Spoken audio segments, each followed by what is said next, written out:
There are moments in life that we never forget, not because they are loud or grand, but because they touch the deepest part of our souls. And the story I'm about to tell you is one such moment. It was an early autumn evening when the cool breezes were filtering through the old maple trees around St. Michael's Community Church, a small, ancient church in the heart of Springfield, Missouri. The people in the area, mostly working people, veterans, and ordinary families, had gathered here not to pray as usual, but to meet a character they never thought they would have the chance to meet in real life: Donald Trump.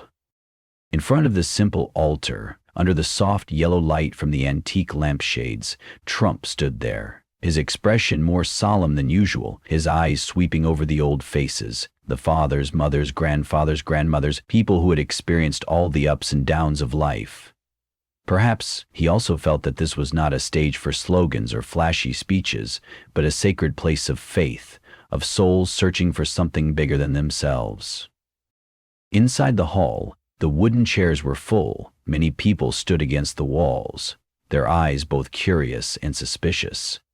They were used to stories about politics, about arguments and promises. But tonight, no one knew what Trump would say in this sacred place.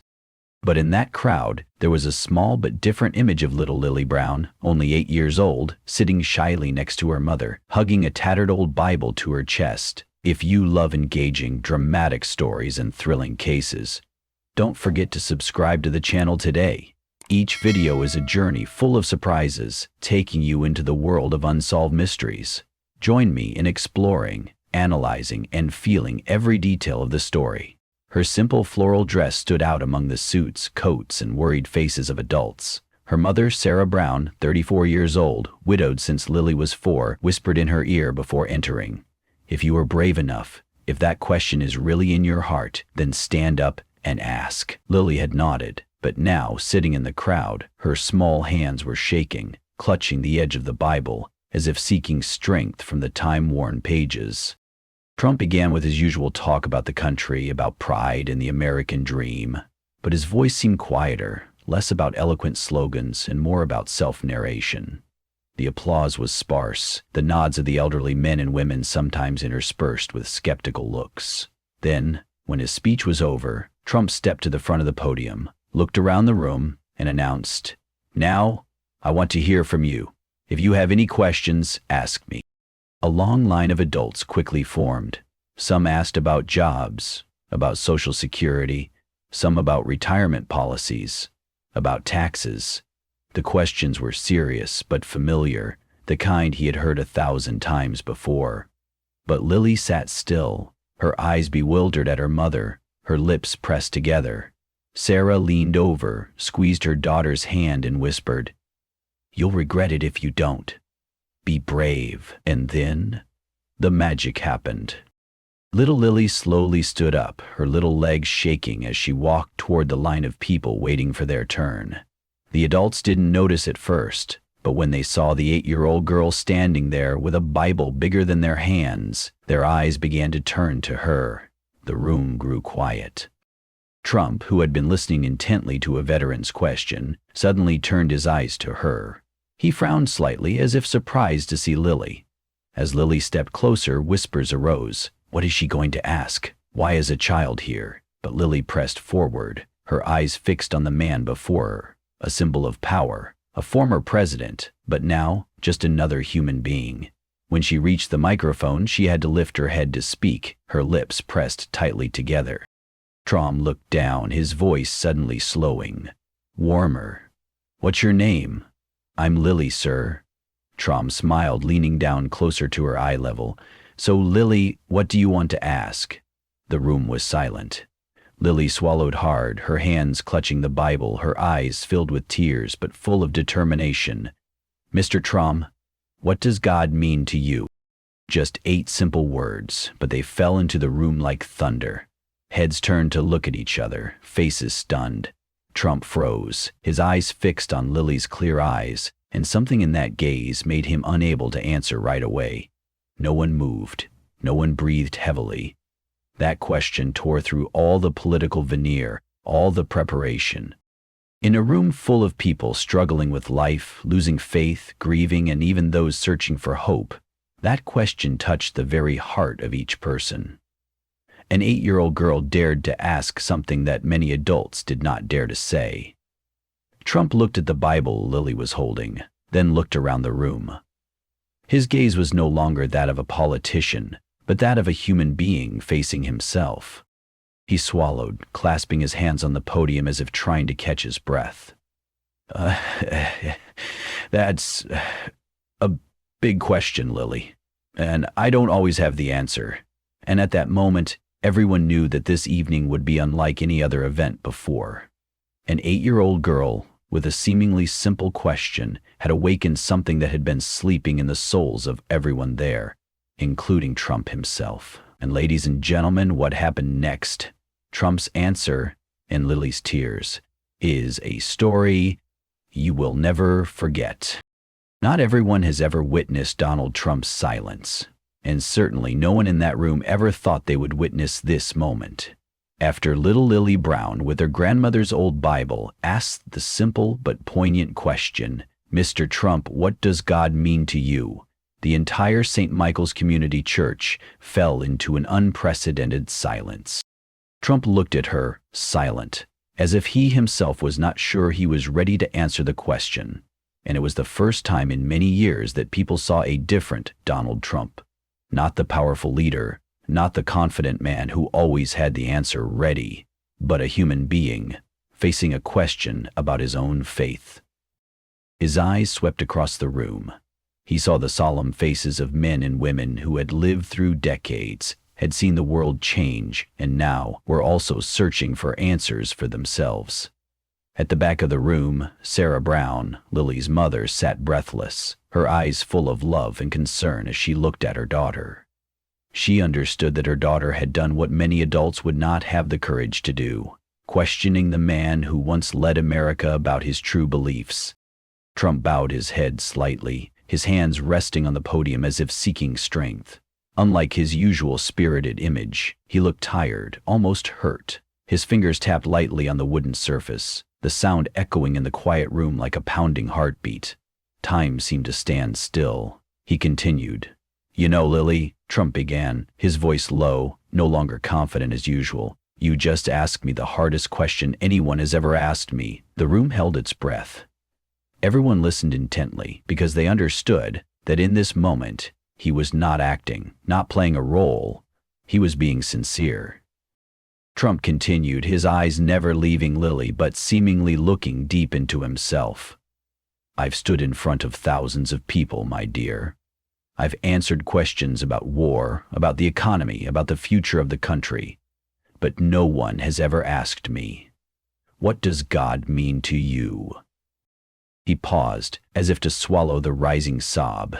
"You know, when I was a kid, I used to go to church. My dad, Fred Trump, was the one who always reminded me that God sees everything you do. But then life took me away, and sometimes I didn't know where God was in all that happened." His voice suddenly became hoarse. "There were days when I asked myself, God, if you're there, why is this so hard? Why do good people suffer?" His eyes turned to the back of the room as if remembering the old days. The whole hall was silent. Men who were veterans, who had lost friends in war, mothers who had lost children, people who had asked God that very question, were now silent because they saw themselves in Trump's words. Trump continued slowly, as if each word contained his heart.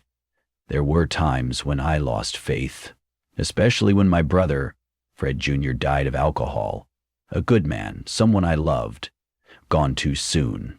And I was angry with God, very angry." He paused, silently looking at Lily. Those little eyes seemed to see into the depths of his heart. "But then," Trump took a deep breath, "one day I realized that, although God didn't always answer right away, he never left me. Maybe God didn't save Fred, but he left me a lesson that this life is precious, that every person who is alive needs to do something to help others." Lily looked up now, her eyes glistening with tears. The room no longer seemed like a conference but a sacred place, where people revealed their deepest wounds. Trump leaned closer to Lily, gently asking again, "Do you believe in God, Lily?" The little girl nodded slightly, her voice as soft as a breeze. "I believe. My grandmother said God always listens to you, even if he doesn't answer right away." Trump smiled, a tired but genuine smile. "Your grandmother is a very wise person, and today you reminded me of that. Thank you, Lily." The whole room seemed to be relieved. Tears silently fell on the cheeks of many people, from the elderly to the middle-aged, people who had struggled with the question of faith, now hearing the most honest answer from someone they never thought would be so weak. The small church room in Springfield remained completely silent after Lily's question and Donald Trump's first emotional words. The man who was known for his strong, tough appearance now stood before everyone with red eyes and a calm voice, far from the image the public often saw on television. He put his hands on the podium, as if struggling to find words. Then Trump smiled, but it was not a confident smile, but the smile of a man walking through memories and personal pain. "You know, Lily," he said, his voice deep and warm in the quiet, "I'm not always the type to talk about God or faith. When I was a boy like you, growing up in New York, my father, Fred Trump, was a tough, strict man. He taught me discipline, he taught me hard work. But what he also taught me was to believe in God." Trump looked down at his hands, as if he were seeing the past. "I remember Sundays when my parents would take me to Marble Collegiate Church in Manhattan. I would sit there among the wooden pews, looking up at the stained glass windows that were shining red and blue light on the floor. But you know, I didn't understand the meaning of the sermons, the songs of praise to God. It was just a family tradition for me." The whole church listened attentively. Perhaps many of them had experienced similar childhood years sitting in church, listening to the sermon but not really understanding it. Trump continued, his voice slow but sincere. "Then time passed. Life took me away. I built my career, created my empire, and I began to believe in myself more than anything else. I thought, if I'm strong enough, smart enough, determined enough, I can overcome any challenge." He shook his head slightly as if reminding himself of his own mistakes. "But you know what, Lily? That's when I started to go astray. Because when life really tested you, when you lost someone you loved, when you felt most alone, money or power didn't help at all. And that's when I realized I had forgotten." That sentence was like a cut into the souls of those sitting in the church. Many bowed their heads, their eyes filled with tears, because they understood they had been there too. At one point in their lives, everyone here had strayed from their faith because of pain, because of loss. Trump raised his head, his eyes meeting Lily's, the eyes of an innocent girl but seemingly carrying the pain of her family's loss. "Lily," he said, "I'm going to tell you about one of the biggest wounds in my life, my brother, Fred Jr." The room fell silent, for many had heard of Fred Trump Jr., but had never heard Donald Trump speak of his brother with such sincerity. "Fred was my favorite person. He was kind, funny, always made people laugh, but Fred struggled with alcohol, and in the end, he died too young." Trump paused, took a deep breath, as if trying to hold back the tears that threatened to fall. "Lily, do you know? When Fred died, I was angry with God.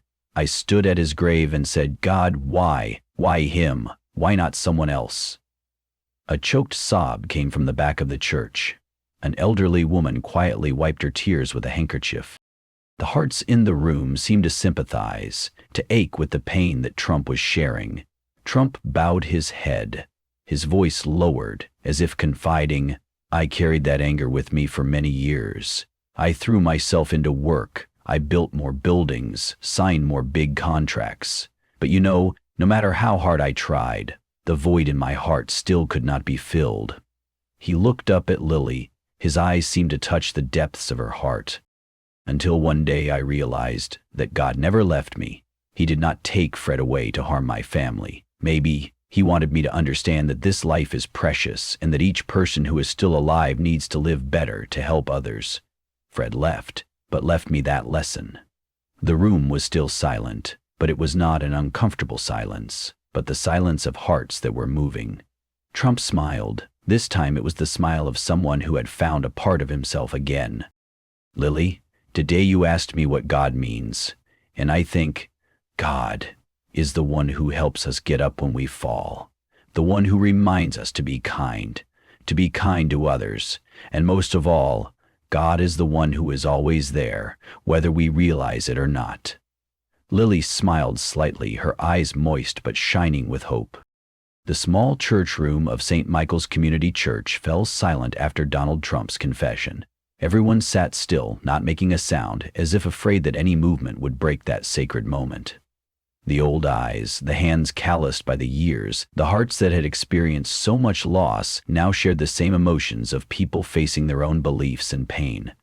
Trump took a deep breath. His eyes seemed to look into the distant sky, to the days when he and his brother Fred were children playing on the streets of New York. He began to speak, and this time his voice was low and sad, filled with memories that had never really been spoken. "Fred, my brother." Trump paused, rubbing the bridge of his nose as if to contain his emotions. "Fred was a wonderful man, you know, Lily. Better than anyone will ever know." He turned to look at Lily, the 8-year-old girl, who was listening to him as if he were the only person in the world speaking. He had a big heart, always thinking of others before himself. The room was silent. Many people, especially fathers, mothers, veterans who had lost comrades, knew the feeling of losing a loved one so deeply that it was impossible to forget. Trump continued, his eyes filled with tears but shining with the toughness of a man who had to hide his pain for many years. Fred was always a person who dreamed of simple things. He didn't care about money, fame like me. Fred just wanted a peaceful life, but alcohol destroyed him. A long breath escaped, as if carrying all the burden that Trump had hidden for so many years. "I saw my brother go downhill and couldn't do anything to stop it. Do you know what that feels like, Lily? When you see the person you love the most suffering, and you're helpless?" The whole hall seemed to stop. The old faces bowed their heads, their eyes red, because somewhere, everyone has experienced that feeling of helplessness when the person they love the most falls into the darkness that they can't save. Trump looked down at his clasped hands, then back at Lily, his voice no longer a mere narrative but a confession, an unburdening of the deepest burden. "When Fred died, I lost not just my brother but a part of myself, and worst of all," he took a deep breath, his voice choking. Trump's voice shook, but he continued, "I turned my back on God, Lily, for years, and I thought I could go on without God." The room fell silent, as if to absorb the weight of each word. The man everyone thought was the strongest man in America was now admitting that there were times when he was weak, lost, broken. Trump looked at Lily again, her eyes full of sympathy, and he continued, as if speaking to the child in him.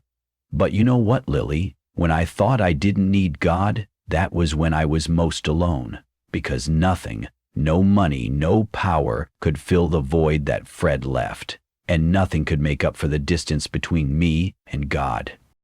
In the front row, Sarah, Lily's mother, wiped away tears. She knew all too well what it felt like to lose someone you loved and to be left with unanswered questions.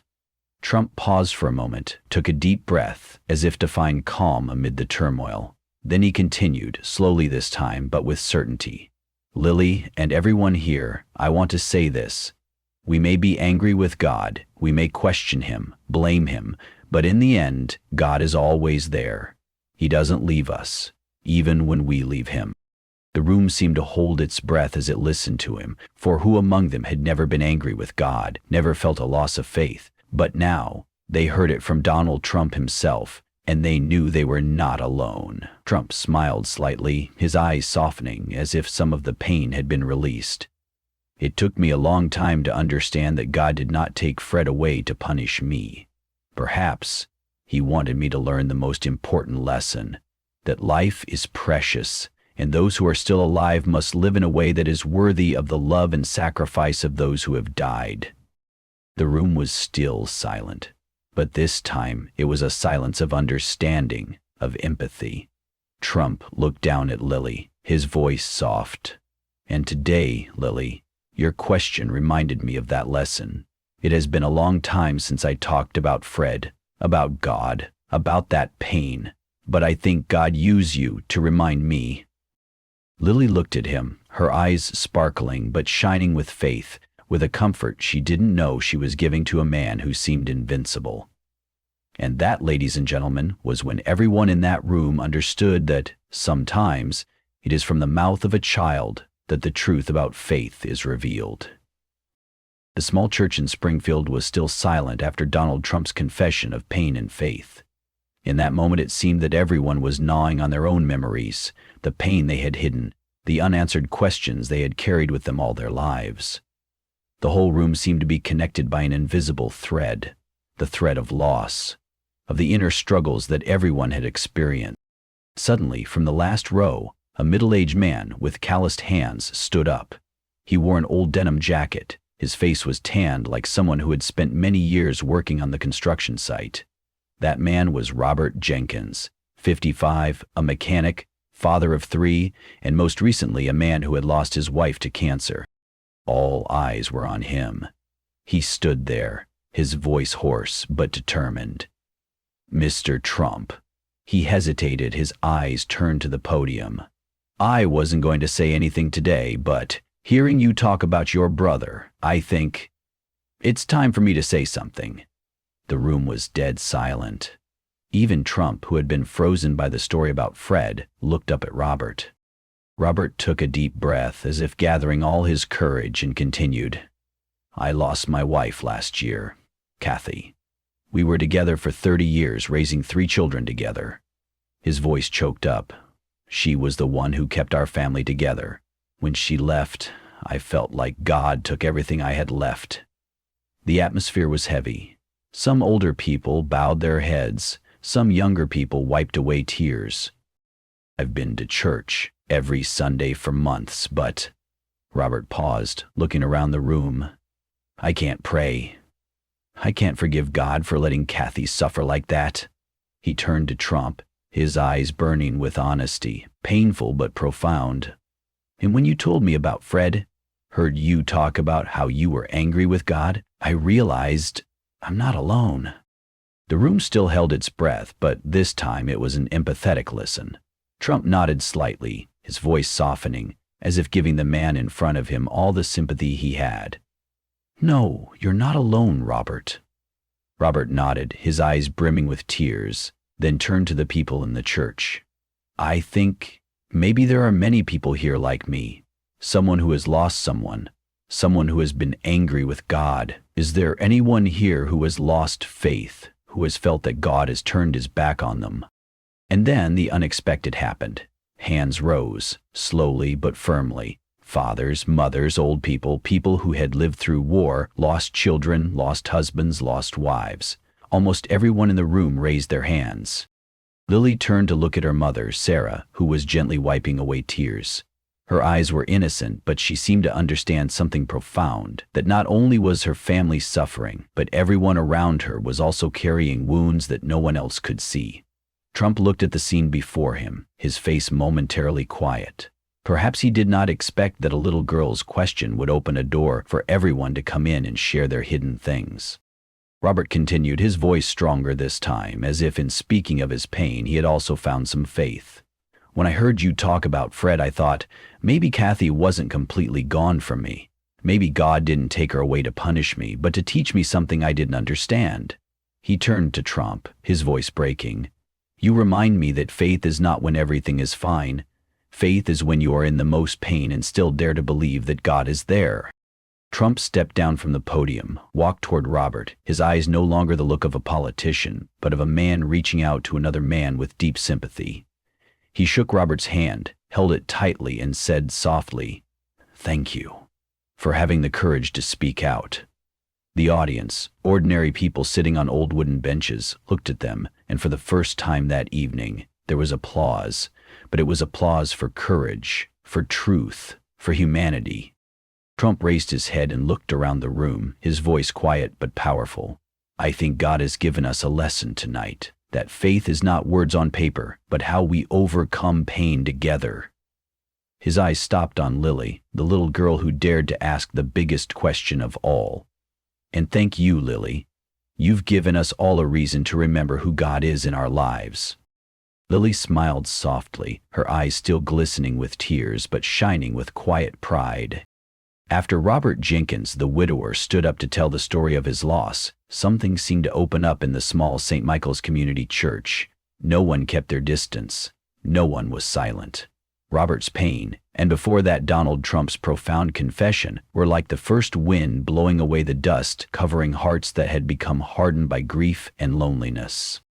And then a trembling hand was raised. It was Mary Henderson, 68 years old, her silver hair tied in a bun at the nape of her neck. She had been coming to this church since her youth, when her husband Harold was still alive. Her voice was trembling, but her eyes were determined, just like Lily's when she asked her first question. She began, her breath quick with emotion. I was angry with God, too. The room fell silent. Harold, my husband, passed away last year after 45 years together. When he died, I felt like half of my soul was gone. I begged God to keep him. I begged with every prayer I knew, but God didn't listen. A tear rolled silently down Mary's cheek. She wiped it away without hesitation. And so, I left the church. I stopped praying. I felt abandoned. Until today. She paused, her eyes filled with tears as she looked up at Trump and Lily. But when I heard you talk about Fred, when I heard Robert talk about Kathy, I knew I wasn't the only one who felt that way.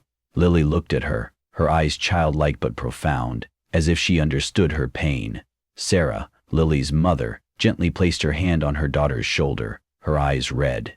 Mary looked around, her voice growing stronger, as if to speak for all the hearts that were sobbing. Maybe God never promised that life would be easy, but He never abandoned us. Maybe He is waiting for us to have the courage to come back. Trump stood still, his eyes following Mary, as if he were finding himself in her words. Then, from the other side of the hall, another person stood up. John Miller, 72 years old, a veteran, walked into the middle of the room with a cane. He was the quietest man in the village, usually sitting quietly in the back of the church. No one knew much about him except that he had been in China. His voice was hoarse but clear. I haven't set foot in this church in 30 years. Everyone turned to look at him, stunned. I lost my best friend in the war. I saw things that no one should see. When I came back, I didn't believe in God anymore. I wondered, if God exists, why did He let those things happen? Trump squeezed his hand, nodded slowly, his eyes silently, as if to say he understood. John continued, his voice cracking.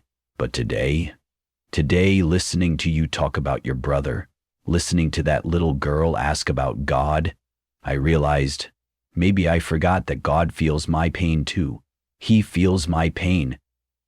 The room fell silent, not the silence of indifference, but the silence of understanding. Trump stepped away from the podium now, approaching John. He took John's arm, the firm grip of two men who had suffered unspeakable pain. John, Trump said, you are not alone. None of us here tonight are alone. And then, like a wave, one by one, everyone in the room stood up. Not to question Trump, not to argue, but to tell their own stories of loss, of pain, of times they too had been angry with God. A young mother told of her terminally ill child. An elderly couple told of their son who had died in a car accident. A 90-year-old man told of the days when he lost his wife and was left alone in a cold house. The room, once filled with strangeness, was now a big family, a family connected by pain and hope. Trump stood among them, listening to each story, each sob, sometimes bowing his head in gratitude, sometimes placing his hand on someone's shoulder to comfort him. Finally, he turned to Lily, the little girl who had started it all. You know, Lily, Trump said, his voice low but warm, you ask me, what does God mean to you? And because of you, I know better than ever. God is the reason we find each other, the reason we are not alone. Lily smiled, her eyes sparkling but radiant. The small church, for the first time in years, erupted in applause, but not for a politician, but for courage, for candor, and for humanity. After the tearful and heartfelt words of the people in St. Michael's Community Church, something no one expected happened. The entire community seemed to wake up. A wave of sympathy, understanding, and humanity spread throughout the room. Donald Trump at this moment was no longer a powerful politician or a famous businessman. He was just a man standing among others, sharing the fragments of life, of pain, and of the journey to find faith. The sobs subsided, giving way to a strange warmth, a warmth that perhaps those in the room had not felt for a long time. And then the church pastor, Reverend James Whitmore, a man in his 60s with gentle eyes and a deep voice, slowly stood up. "Everyone," he began, "it has been a long time since I've seen our church this alive, but perhaps, tonight, it is the faith that has brought us together." He looked around the room, his eyes stopping on each person, from little Lily with her old Bible, to Robert Jenkins, Mary Henderson, John Miller, and even the faces that for the first time had the courage to admit that they had been angry with God. "My friends," Pastor James continued, his voice shaking with emotion, "we always think that faith must be steadfast, must be strong, must never waver, but perhaps we are wrong. Faith is not never doubting, faith is daring to believe when we have lost all reason to believe." The room was silent because everyone realized that they had once thought that losing faith was a shameful thing, but now they understood that it was in their weakest moments that true faith began.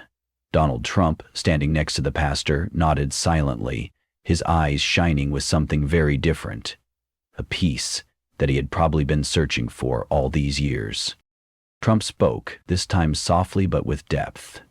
"Guys, I think all of us here have felt alone. We have felt like no one understood our pain, but tonight, I know that every person in this room is carrying wounds that no one else can see, and I do too." He paused, as if searching for the most heartfelt words. "I have traveled this country, stood before millions of people, and I have rarely seen anything as beautiful as tonight. When people dare to open up, dare to admit that they are in pain, that they are lost, that they have been angry, that they have turned their backs on God. And because of that, you are stronger than ever." The room was silent, but this time it was no longer a silence of pain, but a silence of understanding, of empathy, of humanity. Lily looked around, then raised her head, her eyes brighter. And then, the most unexpected thing happened. The little girl walked up to the podium where Trump and Pastor James stood, still clutching the old Bible. She said, her voice soft but powerful, "My mommy says that when someone is hurting, God puts other people around them to help them not feel so alone." The room was hushed. Pastor James smiled, nodded, his eyes glistening with tears. Trump knelt down to Lily's eye level and said, his voice soft, "And tonight, you are the person God has put in my life to remind me that God is always there." Lily smiled brightly, and for the first time since the beginning of the meeting, Trump actually smiled, a warm, genuine smile, not a political smile. Pastor James looked around and said loudly, "Perhaps it is time for us to pray together as a family." And then the most beautiful thing happened. All the old, young, suffering, hurting people stood up, holding hands. Hands that had never held each other before, now clasped, as a sign of companionship, of forgiveness, of love. Donald Trump held Lily's hand on one side and Robert Jenkins on the other. The whole room bowed their heads in a sacred silence. Pastor James prayed, but this time it was not a formulaic prayer, but a prayer from the heart.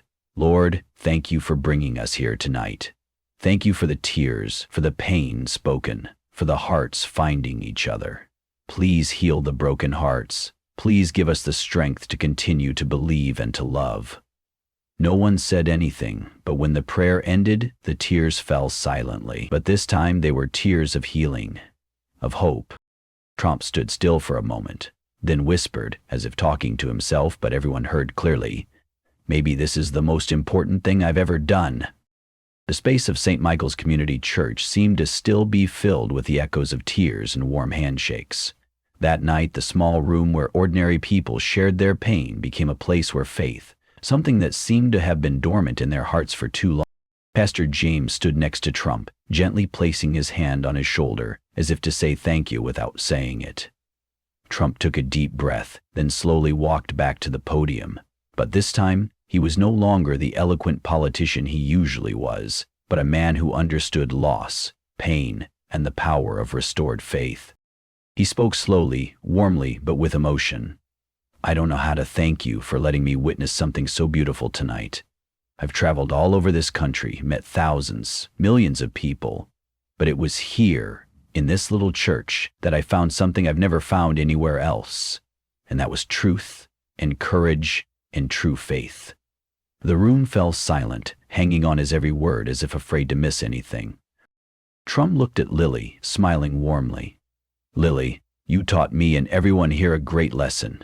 You asked a question that many adults have never dared to ask their whole lives, and you opened the door for us to talk about pain, about forgiveness, about hope. He paused as if to control his rising emotions. And tonight, Trump continued, I want to leave you with a promise. Not a promise from a politician, but a promise from a human being to other human beings. A promise to a community that opened its heart to me. The crowd began to murmur, waiting for what he would say. Trump looked around the room, his eyes shining with conviction. I promise that from this day forward, I will use my voice to remind this country that there are small communities, ordinary people who struggle with pain every day, and they deserve to be heard, to be seen, to be loved. He paused, looked at Lily, then turned his gaze to her mother, Sarah Brown. I promise not to forget Lily's question. I promise to remind the American people that sometimes the most important questions don't come from politicians, they come from pure hearts, like this one. The room held its breath, then a few claps broke out, soft but heartfelt. Trump bowed his head, his voice cracking with emotion. And I promise, he said, to start a fund to help families who are struggling with illness, with loss, so that people like Robert, like Mary, like John, and others will no longer have to struggle alone. The room erupted in thunderous applause. It was no longer a quiet silence, but a unanimous applause, as if they had finally found hope amid the mounting loss. Sarah Brown, Lily's mother, tears streaming down her cheeks, squeezed her daughter's hand and whispered, You did what no one else could, Lily. Lily looked up at her mother, her eyes sparkling, and whispered, I was just asking, Mom. Sarah smiled, placing her hand on her daughter's soft hair. But it was because of your question that we were all healed. Trump turned to Pastor James, holding his hand tightly. I promise to come back here. I will not let today's words be just words. When Eleanor awoke Sarah Brown, Lily's eyes did not open, were unbidden, as if Pastor James smiled, his eyes red but shining with hope. We will wait for you, and I believe that the faith we find today will grow stronger than ever. Trump turned to the room, his eyes shining with something very real. My friends, he said, promise me one thing. When you leave this room, don't let what happened tonight be forgotten. Keep lifting each other up. Keep asking the hard questions. Keep believing even when it hurts. Because as Lily showed us, God is still there. In the questions, in the tears, and in the love we have for each other. And then, one by one, they stood. Old men with white hair, young mothers holding babies, veterans with scars from life. All of them, in that moment, held hands like a real family. Trump stepped into the center of the room, into the circle of people who had found their faith again. He raised his hand, and the whole room raised theirs in a silent pledge. We will not forget. We will continue to believe. Dear friends, when we look back at the touching story between an 8-year-old girl and one of the most famous men in America, perhaps the biggest thing we realize is the power of being honest and courageous enough to face our deepest pains. We live in a society where everyone tries to be strong, tries to hide their wounds, their questions about life, about faith, and about God. Social media, noisy news, political controversies make us forget that, deep inside each person, whether old or young, famous or ordinary, everyone has wounds, pains that have never been spoken. Today's society is full of loneliness, lost, people struggling with loss, with skepticism about the value of life. But very few dare to admit that they are tired, that they are losing faith. Lily's innocent question, "What does God mean to you?" What does God mean to you did something that millions of beautiful words could not do, make people stop and listen to their own hearts. From that question, a miracle happened. People who seemed to be strangers began to tell each other about the losses they had never dared to talk about. Hearts that seemed to have run out of faith found hope. A small community but dared to face the truth about pain and together find a way to move forward. Dare to be honest with yourself. Don't hide your pain or questions about life. We don't have to be strong all the time. It is in our weak moments that we find support from those around us. Don't be afraid to ask questions. Like Lily, there are questions that this society is afraid of, but are the key to opening the door to healing. Ask yourself, what is faith? What is love? What is my purpose in life? Listen and share. We don't know what the person sitting next to us is going through. A simple greeting, a handshake, or simply sitting in silence can be a miracle. In today's fast-paced world, kindness and understanding are the most precious gifts we can give to one another. In a time when division, anger, and uncertainty are sweeping the world, this story is a reminder that we need safe spaces to talk about our truths. We need people brave enough to initiate healing, like Lily. And we need to remember that everyone, from someone as powerful as Donald Trump to a little girl as small as Lily, has wounds and needs to be loved and heard. Friends, let this story be a mirror to reflect on your own life. Be brave to open your heart. Ask yourself the biggest question: am I living true to myself? Do I dare to believe in the good in the midst of pain? And have I ever sat down to listen to someone's pain? If this story touches your heart, please don't forget to leave a comment. Share this story so that more people can be reminded that we are never alone. And sometimes all it takes to change this world is just a simple question. How are you really feeling? Click like, subscribe to continue exploring with me, profound stories about humanity, faith, and hope. Because this life has so many beautiful things, we just need to look deeper. And I want to ask you, my beloved audience, what does God mean to you? What does God mean to you? Leave your answer below. Maybe you'll inspire someone who needs to hear it today.